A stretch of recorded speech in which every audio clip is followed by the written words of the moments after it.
ನಯಾಸಿಮೆ ಓದಿರೋದು. ನಮ್ಮ ಹಳ್ಳಿ ಸ್ಕೂಲ್ನಾಗೆ ಬರೀ ಕನ್ನಡ 4ನೇ ಕ್ಲಾಸ್ ಓದಿದ್ದದು. 4ನೇ ಕ್ಲಾಸ್ಗೆ ಇಷ್ಟು ಮಾತಾಡ್ತಿಲ್ಲ ನೀನು. ನೀನೇನಾದ್ರೂ BA ಪಾಸ್ ಮಾಡಿದ್ರೆ ಭೂಮಿ ಮ್ಯಾಗ ಇರ್ತಿರ್ಲಿಲ್ಲ. ಬಾ. ಹುಟ್ಟಿದರೆ ಕನ್ನಡ ನಾಡಲು ಹುಟ್ಟಬೇಕು, ಬೆಟ್ಟಿದರೆ ಕನ್ನಡ ಮಣ್ಣ ಮೆಟ್ಟಬೇಕು. ವೀಕ್ಷಕರೇ, ನಟ ಸಾರ್ವಭೌಮ ಡಾಕ್ಟರ್ ರಾಜ್ಕುಮಾರ್ ಅಂದರೆ ಕನ್ನಡ ಚಿತ್ರರಂಗದ ಮೇರು ಪರ್ವತ. ಅಷ್ಟೇ ಯಾಕೆ, ಕನ್ನಡ ಕರ್ನಾಟಕ ಅಂದರೆ ಅದಕ್ಕೊಂದು ತಿಲಕ ಇದ್ದಂತೆ ಡಾಕ್ಟರ್ ರಾಜ್. ನಾವಾಡುವ ನುಡಿಯೇ ಕನ್ನಡ ನುಡಿ, ಚಿನ್ನದ ನುಡಿ. ಕಲಾಕಂಠೀರವ ದಾದಾ ಸಾಹೇಬ್ ಫಾಲ್ಕೆ ಪ್ರಶಸ್ತಿ ಪುರಸ್ಕೃತ. ಅವರ ನಾಲಿಗೆ ಮೇಲೆ ನಲಿದಾಡುವ ಉತ್ಕೃಷ್ಟ ಕನ್ನಡ ಯಾವ ಪಾಂಡಿತ್ಯ ಹೊಂದಿದವ್ರಿಗೇನು ಕಮ್ಮಿ ಇಲ್ಲ.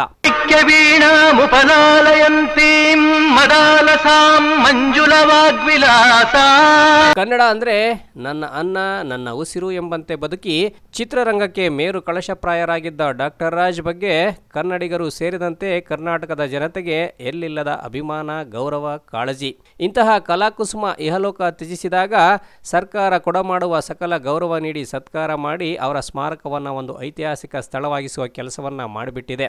ಈ ಅಪ್ರತಿಮ ನಟನ ವಿರುದ್ಧ ಸಣ್ಣ ಅಪಸ್ವರ ಎತ್ತಿರುವ ಆ ದಿನಗಳು ಸಿನಿಮಾದ ನಾಯಕ, ಇದೀಗ ಸಾಮಾಜಿಕ ಹೋರಾಟಗಾರನೆಂದು ಕರೆಸಿಕೊಳ್ಳುವ ಚೇತನ್ ವಿರುದ್ಧ ಡಾಕ್ಟರ್ ರಾಜ್ಕುಮಾರ್ ಅಭಿಮಾನಿಗಳು, ಕನ್ನಡ ಪರ ಹೋರಾಟಗಾರರು ನಿಗಿ ಕೆಂಡವಾಗಿ ಕುಳಿತಿದ್ದಾರೆ.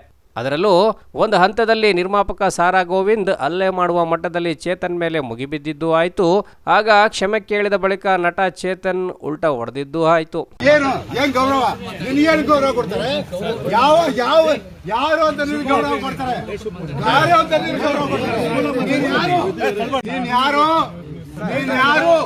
ನೀನ್ ಯಾರು? ಕ್ಷಮೆ ಕೇಳೋಣ ಅಂತ ದೊಡ್ಡ ಮನುಷ್ಯನ ಬಗ್ಗೆ ಮಾತಾಡಿ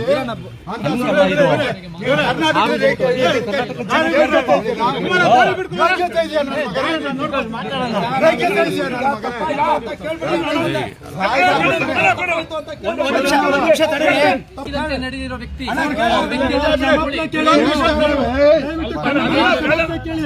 ನನ್ನ ಬಗ್ಗೆ ನೀನು ಮಾತಾಡಕ್ಕೆ ಅವ್ರ ಯೋಗ್ಯತೆ ಏನು ಅಂತ ಗೊತ್ತೇನ ನಿನ್ಗೆ? ನಿನಗೆ ಅಂತೆಲ್ಲ ಮಾತಾಡಕ್ ಹೋಗ್ಬೇಡಿ.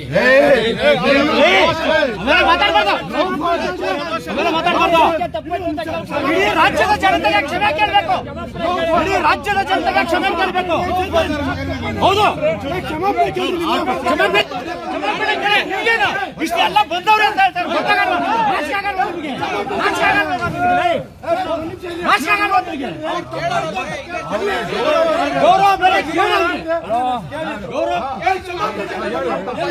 ಇದೀಗ ಕಲ್ಪತರು ನಾಡಿನಿಂದಲೂ ಚೇತನ್ ವಿರುದ್ಧ ರಣಕಹಳೆ ಮೊಳಗಿಸಲು ಅವರ ಕಟ್ಟ ಅಭಿಮಾನಿಗಳು, ಕನ್ನಡ ಪರ ಸಂಘಟನೆಯ ಮುಖಂಡರು, ನಿರ್ಮಾಪಕ, ಸಮಾಜ ಸೇವಕ ಮುರಳೀಧರ ಹಾಲಪ್ಪ ನೇತೃತ್ವದಲ್ಲಿ ಇತ್ತೀಚೆಗೆ ಸಭೆ ನಡೆಸಿ ಖಂಡನ ನಿರ್ಣಯವನ್ನು ಕೈಗೊಂಡಿದ್ದಾರೆ.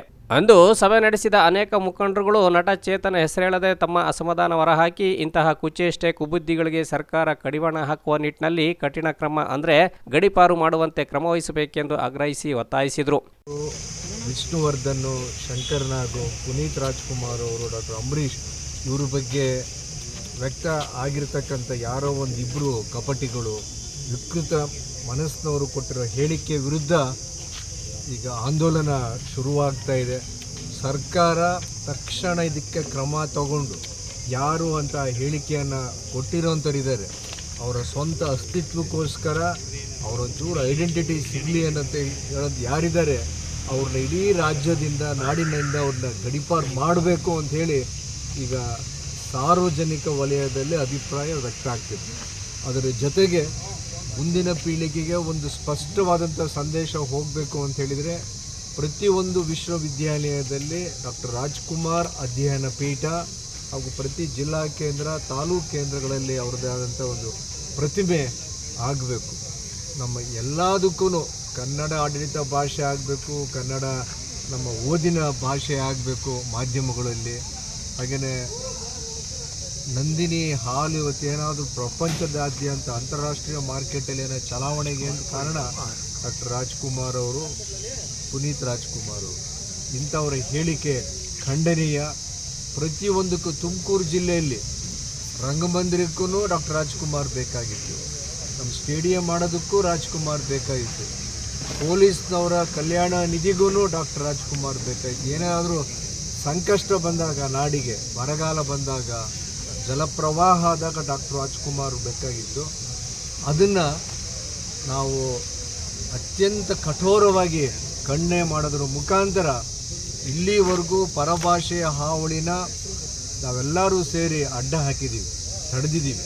ಮುಂದಿನ ಪೀಳಿಗೆಗೆ ದೊಡ್ಡ ಜವಾಬ್ದಾರಿ ಇದೆ. ಇದಕ್ಕೋಸ್ಕರ ನಾವೆಲ್ಲರೂ ಗಟ್ಟಿಯಾಗಿ ಇಲ್ಲಿಂದ ಬೆಂಗಳೂರಿಗೆ ನಮ್ಮ ವಾಹನಗಳ ಮುಖಾಂತರ ನಾವೆಲ್ಲರೂ ಹೋಗಿ ಸಂಖ್ಯೆಯಲ್ಲಿ ಹೋಗಿ ಮುಖ್ಯಮಂತ್ರಿಗಳಿಗೆ ಒಂದು ಗಟ್ಟಿಯಾದಂಥ ಆಗ್ರಹ ಮಾಡಬೇಕು ಅಂತೇಳಿ ಈಗ ತೀರ್ಮಾನ ಆಯಿತು. ಎಲ್ಲ ಜಿಲ್ಲೆಯಿಂದಲೂ ಈಗಾಗಲೇ ಮಾತುಕತೆ ನಡೆದಿದೆ. ಸಾವಿರಾರು ಸಂಖ್ಯೆಯಲ್ಲಿ ಅಲ್ಲಿಗೆ ಬೆಂಗಳೂರಿಗೆ ಹೋಗಿ ಮುಖ್ಯಮಂತ್ರಿಗಳಿಗೆ ನಾವೊಂದು ಆಗ್ರಹ ಮಾಡಿ ಅವ್ರನ್ನ ಗಡೀಪಾರು ಮಾಡೋದ್ರ ಜೊತೆಗೆ ನಮ್ಮ ಏನೇನು ಬೇಡಿಕೆಗಳಿದ್ದಾವೆ ಈಡೇರಿಸಬೇಕು ಅಂತೇಳಿ ಒತ್ತಾಯ ಮಾಡಬೇಕು. ಸರ್, ಆ ವ್ಯಕ್ತಿಗೆ ಇಷ್ಟೊಂದು ಇಂಪಾರ್ಟೆನ್ಸ್ ಕೊಡೋ ಅಗತ್ಯ ಇದೆಯಾ? ಎಲ್ಲೂ ನಾವು ವ್ಯಕ್ತಿ ಹೆಸರೇ ಪ್ರಸ್ತಾಪ ಮಾಡಿಲ್ಲ.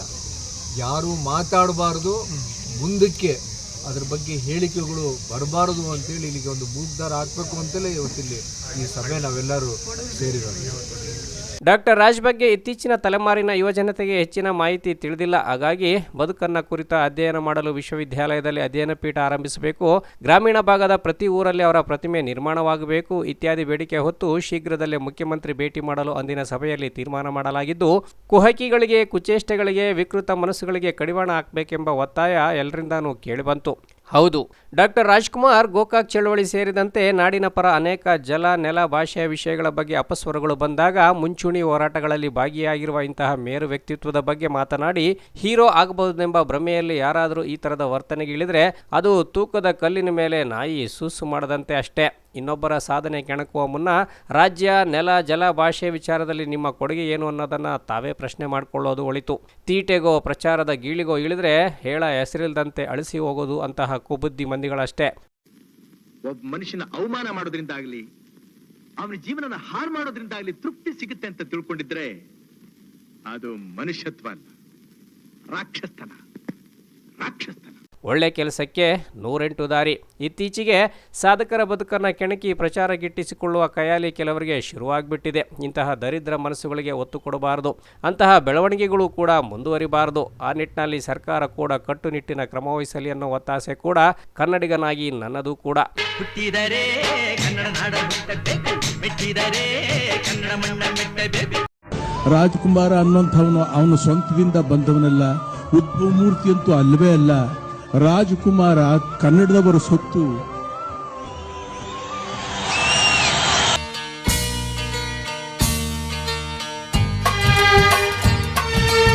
Bureau report, Belagere news.